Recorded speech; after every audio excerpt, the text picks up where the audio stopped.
हर बार changing season में बच्चों को कोल्ड कफ और खांसी हो जाती है। दवाई देना तो जैसे रूटीन बन गया था।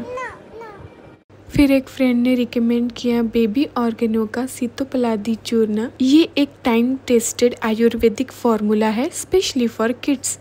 सीतोपलादी चूर्ण में है पिपली, त्वाक और शर्करा जैसी आयुर्वेदिक इंग्रेडिएंट्स।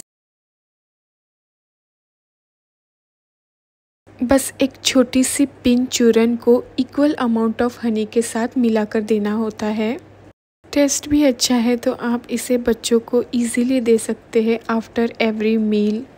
सीतोपलादी चूर्ण से बच्चों को कोल्ड, कफ और थ्रोट पेन में इजीली रिलीफ मिलता है। इजी ब्रीदिंग में हेल्प करता है और नेचुरली बच्चों की इम्यूनिटी इम्प्रूव करने में भी हेल्प करता है। It is also FDCA approved and GMC certified.